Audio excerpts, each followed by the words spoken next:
This is going to be a long read, so I apologize in advance. I, 32, male, got married to the love of my life, Meg, 25, female, last week. The wedding ceremony was beautiful, though it involved some drama that could have been avoided, to be honest. And because of what happened, my brother might be going through a divorce. Hell has descended on me, and the family is hounding me day and night, asking me to make things right. But I genuinely do not feel that I'm in the wrong, which is why I have come to you for opinions and insights.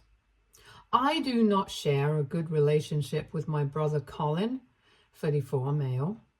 We used to be quite close as kids, at least as close as you would expect two brothers to be. It wasn't perfect. We had our share of fights even as kids, but it was never a strained sibling relationship. I had his back, and I knew he had mine.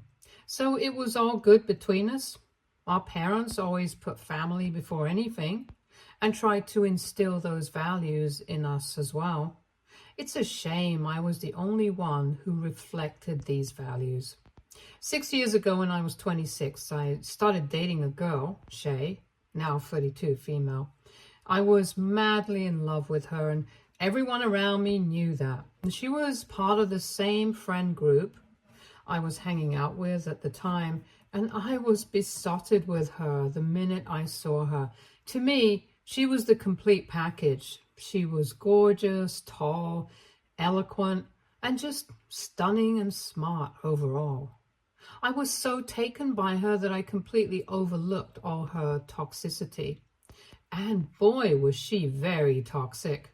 The moment I started dating her was the moment drama completely engulfed and overtook my life.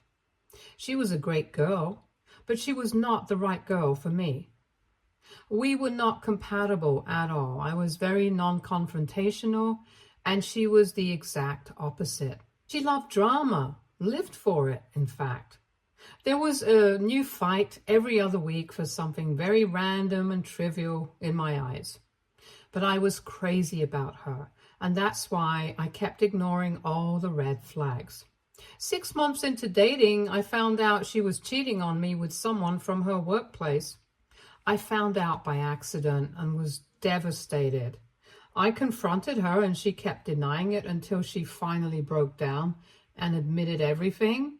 I was heartbroken, but she apologized profusely. She said she had made a mistake and would do anything to gain my trust again. Stupidly, I believed her. I gave her another chance, even though I knew I shouldn't. I have always believed that cheaters never change, and I have never been proven wrong. All through my life, I have known cheaters in various capacities, and none of them could change their ways. I knew all that and still gave her a chance because I believed, or rather wished, that this time it would be different and she wouldn't be like the others. I was wrong, and for the first few weeks, everything was fine. I started trusting her again and felt that maybe we could get past the incident and build a new life together. 3 or 4 months after I caught her cheating, I started getting this nagging feeling that something was wrong. She was acting shady and suspicious. I didn't have any proof, and I didn't want to believe she was cheating again, so I rationalized her behavior in my mind.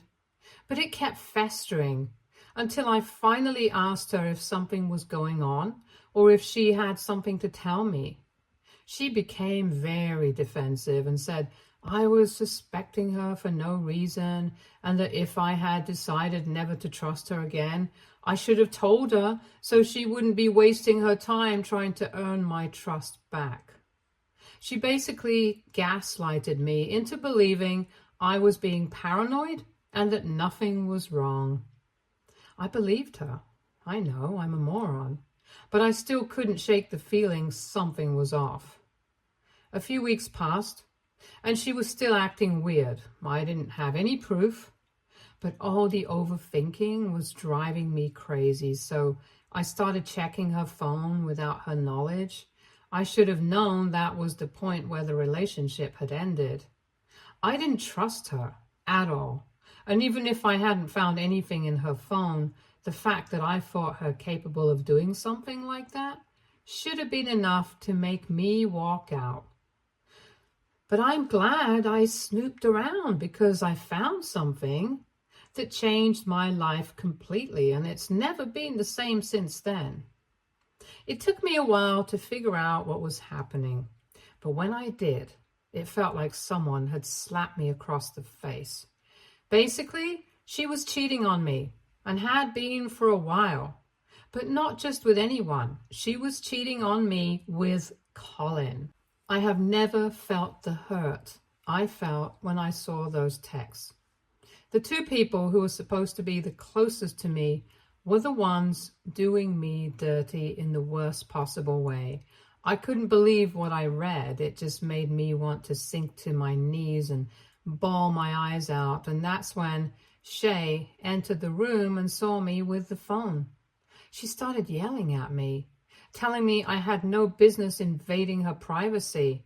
But I just showed her which chat I had open, slammed the phone on the wall, and went outside. I think I walked for around 3 or 4 hours. She called me a couple of times, but I didn't respond. When she realized I wasn't going to talk to her, she made Colin call me. He called me once and then left a couple of texts saying things like, "I want to explain," and "It's not what you think." But I wasn't having any of it. What I had seen was enough proof, and I wasn't going to deny my own eyes. I went back home and texted Shay to collect her stuff from my place the next day. She called me again, but I didn't answer. For the next few days, I was pretty numb. I wasn't talking to anyone. She got her things and left without a fuss, which I was grateful for. Colin didn't try to get in touch after that. How could he? What could he possibly have to say to me after what he'd done? But I think a week or so later, I called up my parents and told them exactly what had happened. I also told them that Colin was dead to me and that I wouldn't be coming home when he was around. They were hurt by the situation, but they supported me initially. They also took Colin to task and stood by me for the first few months. From what I know, Colin got really defensive and told them Shay and he were in love, but they weren't having any of it, and I'm very grateful for that. I just cut Colin off completely and went to therapy. In therapy, I realized how toxic Shay was for me, and that's when I began to genuinely believe that God had actually saved me through this whole fiasco, even though it hurt like hell. I moved on from that incident gradually, but I never forgave Colin and never spoke to him again. A few months later, I met Meg, and the rest is history. We started dating when it was easygoing and peaceful with her, unlike the drama-filled relationship I had with Shay. I didn't tell anyone in the family about Meg until a couple of years later, when we had decided we wanted to get married. She knew all about my situation with Colin and that we were estranged, and she knew about my apprehensions of introducing her to my family. When I introduced her to my parents and told them we were engaged, they were delighted. They were also relieved, I guess. They congratulated me on finding someone and said they were happy for me. They also said to my face that they were even happier because now we could be a real family again. I asked them what they meant by that, and my mother said that now that I had moved on from Shay and Colin and Shay weren't dating anymore, Colin and I could now put everything in the past and move forward as brothers. I was shocked and hurt that she could even suggest something like that. But I tried to be respectful and look at things from her perspective. I told her that while I knew she thought the issue was automatically and miraculously resolved because I had moved on and Colin and Shay weren't dating anymore, the fact of the matter was that my brother went behind my back and slept with my girlfriend. I told Mom that there would never come a time that I would forgive him or that I would move past this. It wasn't about Shay, it was about how Colin could betray me like that. Mom got angry when I said this and told me I had to realize that no matter what happens, Colin and I are family, and as brothers, we have to stick together no matter what. I told her this little family lesson should have been given to Colin too, that we stand by each other and remain loyal to each other no matter what. I told her he was the one who wronged me and I was the victim, so I got to decide whether or not I wanted to forgive him. It was getting pretty heated between Mom and me, and Dad came to my rescue. He told Mom to drop it and not force me to do something I wasn't comfortable with. Mom agreed, but I could tell she was salty about it. Dinner was awkward and Mom tried to rope in Meg and get her to make me see sense. Meg just said she believed I was capable of making decisions for myself and that I would forgive Colin in my own time if that ever came. Mom was practically seething at this point. I don't know why or how she thought I would just forget something like this and move on. But she had this fantasy image of how our family was and would be forever. And she did not want to accept that the farce was broken and there was no way now that the family would go back to the way it was all those years ago. Dad told Mom that there would be no further discussion on the topic, and she agreed. Things were tense between us for a while, but they got better gradually. She didn't bring up Colin again and tried to be very mindful of boundaries, so I had no reason to complain. Little did I know my parents were planning a little intervention and were all geared up to ruin my wedding. Mom was involved in the wedding planning, as was Meg's mom. She knew how many guests were coming, the dress code, the preparations and the like, much in advance. My dad wasn't very involved in the process. Mom did nothing suspicious during the entire planning period. Colin was not mentioned even once. She even apologized to me, saying she shouldn't have pushed me so hard that day and that she had begun to believe there was a chance at reconciliation, but realized she was wrong because Colin had wronged me in the worst way possible. So there was no reason for me to suspect her or doubt her intentions, but I was wrong. On the day of the wedding, my best man, Rick, 32, male, a friend of mine from school, came running to me saying there was a problem I needed to deal with right away. I asked him what was up, and he said that Mom and Dad had arrived at the venue with Colin and his wife. I was livid. I told Rick to make them leave, and he said he tried to do everything without creating a scene, but they refused to budge. He told them Colin wasn't invited and that I would be furious upon seeing him, but my mom said they're family and Colin is my real brother, unlike Rick, and I would always choose Colin over Rick. Yeah, right, Mom, totally.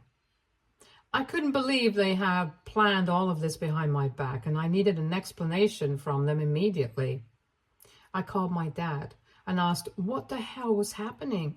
He said they didn't want the family to believe there was a rift between the two brothers, which is why they thought it was best to bring Colin and his wife along. He asked me to just put up a farce for a couple of hours. Then they would leave and pretend nothing happened. He said he knew I probably didn't anticipate this, but this was in the best interest of everyone and it wouldn't hurt me to play along for the sake of the family. I told him he had betrayed my trust just like his beloved son, especially when he knew I wanted nothing to do with Colin. He told me to stop being dramatic and suck it up for one day. I told him this: one day was my wedding day, and he had no right to ruin it. He told me no one was ruining anything and that my flair for theatrics needed to be toned down a little bit.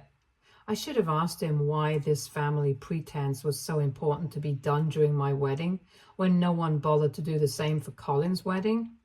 I didn't even know he was married. But I was too furious to think straight, and all these ideas just popped into my head later. At the time, I was just feeling blind rage. I wanted to go over there, grab them by the collar and throw them all out. I didn't care if it would cause a scene, and I didn't care if it tarnished the family image. I just wanted them out. I couldn't think straight when Rick came to me with an idea that was much more vindictive and much less violent. He told me there was only one way to get back at everyone, and if I was okay with it, it could be done. The idea seemed good to me, but it was also too much drama for a wedding, and I didn't want to ruin Meg's day as well. I told Rick I would think about it and let him know. The wedding went without a hitch, but Meg had seen Colin and his wife and asked me what was up. I told her in brief what had happened. Once the ceremony was over, I took her aside and asked if she was okay with me doing what Rick and I had planned. She was a little hesitant, but said if that was what I needed to do to put my family in place, there was no better time or place than this, and that I had her complete support. I thanked her. God, I love my wife. And I told her to just sit back and enjoy the drama. When close friends and family were seated together, some people got up to make a toast.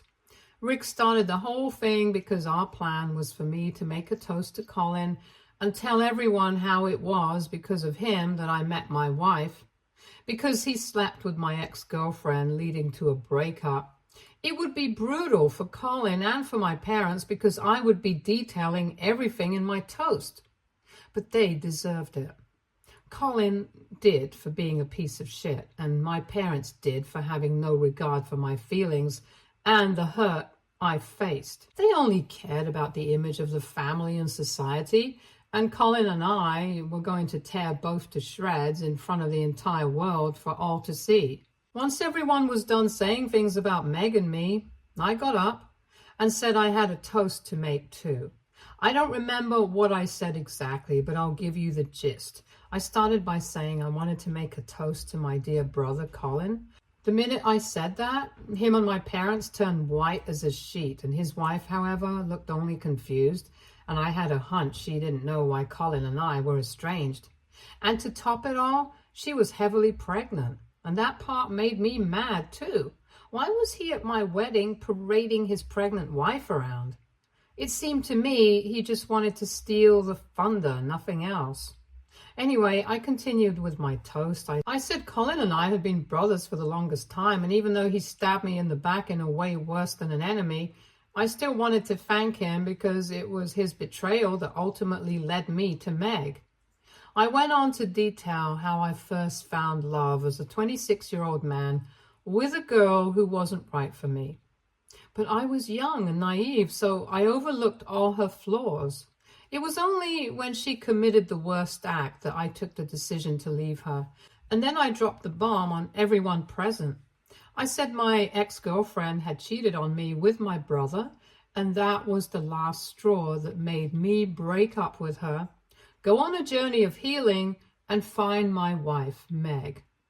I didn't spare my parents either. I said I had held a grudge against Colin for the longest time, to the point that we hadn't been in contact for 5 years, but I was glad my parents had chosen to bring him and his wife in secret, so I could finally express my gratitude to Colin for doing what he did and orchestrating the right events in my life. I know my parents were humiliating, but that's what I wanted.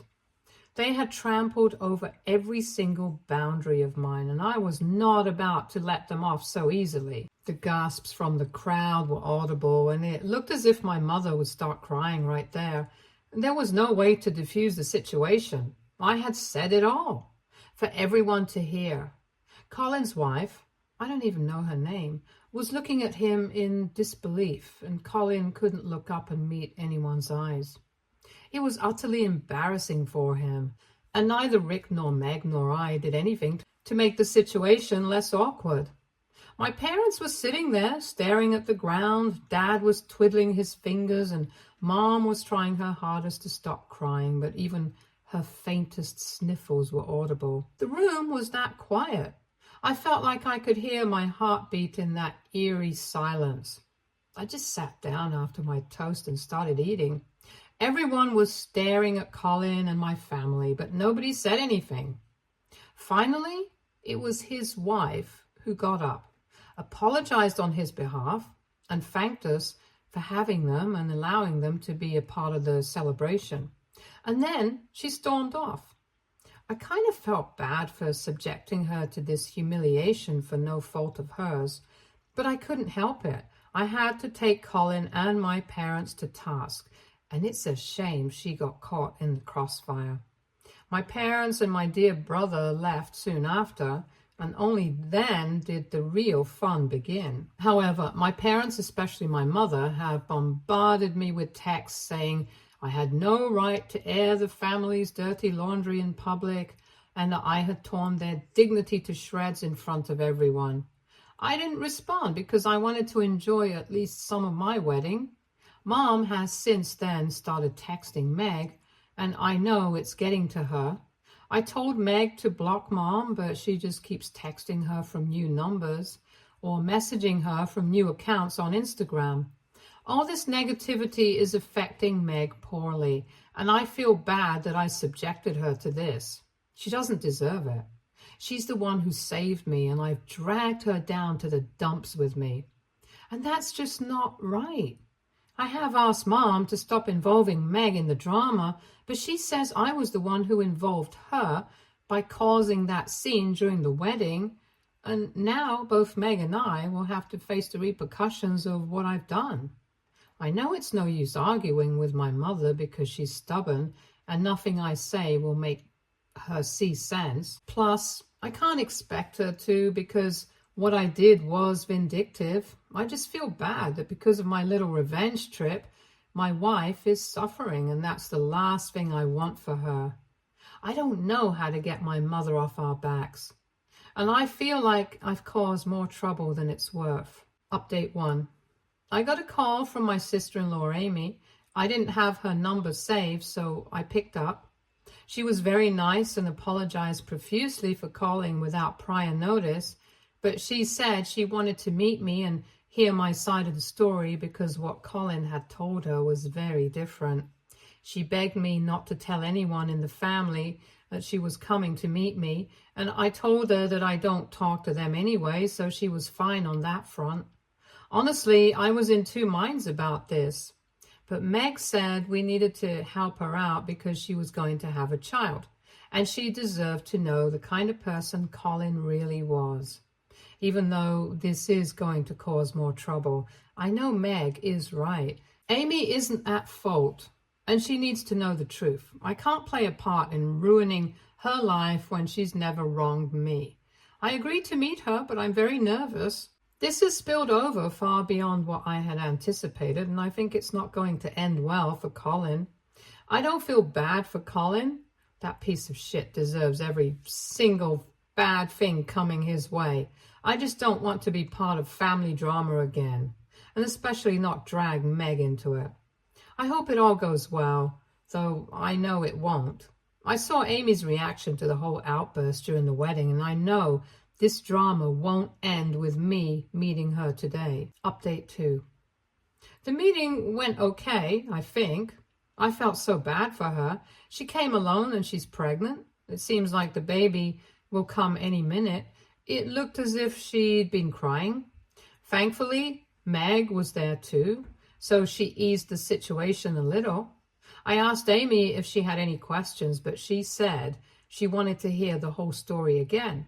I told her exactly what had happened, how I found out, how I confronted him and everything.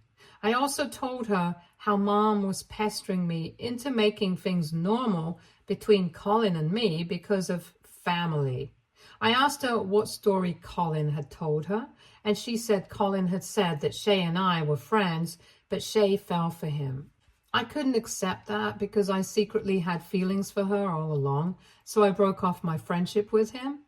And it was only a year after I stopped talking to her that Colin and she got together. And even then, just briefly, I told her that was a complete lie. I don't know how long they dated because I never bothered to ask or find out. I asked her if my parents had told her the same story as Colin, but she said no. She said Colin had told her it was a very sensitive topic for the family, and since I had cut everyone off, my parents didn't like talking about me. It was very rare for me to be mentioned whenever she met Mom and Dad. I asked her if they had invited her to the wedding, and she said it was mostly Mom pressing them to go. Amy said she didn't want to attend because they hadn't received an invite. Plus, she knew about the bad blood between Colin and me. But Mom basically blackmailed both of them into attending. Colin didn't want to attend either.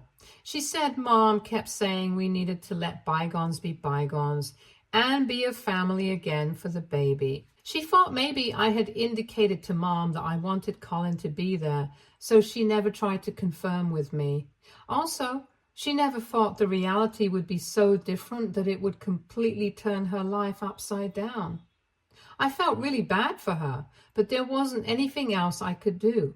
I told her to let me know if there's any way I can help her. I don't want her to suffer just because my brother is a horrid human being who not only betrays his brother, but also lies to his wife. I think she's going to go forward with a divorce because she seemed pretty upset about the whole thing. I just hope it works out for her. It's not easy being a single mom out there. Update 3. Amy has filed for divorce, and my dad called me up and informed me, and unlike Colin and my mother, he isn't blaming me for everything that transpired. He just said Colin was going through a rough time right now, and he might try to call me and get in touch, but he's asked me to stay away. I told him I had been staying away until they decided to bring him along to my wedding. He didn't say anything to that. Apparently my mom and Colin are trying to get in touch with me, but they've been blocked everywhere, so I'm safe from their onslaught. I don't know the actual details of the divorce, but I do know Colin isn't taking it well because he really loves Amy. I think karma has finally come back to bite him in the ass, and I can't help but feel a little smug about it all. I feel bad for Amy, and Meg and I think we're going to offer her help when the baby comes, but I don't feel an ounce of guilt or remorse for Colin. He deserves it. He broke me once on purpose, and now he's broken himself. That's just how it is when you betray someone's trust and wrong them. Stay tuned for more stories from our girl relationships.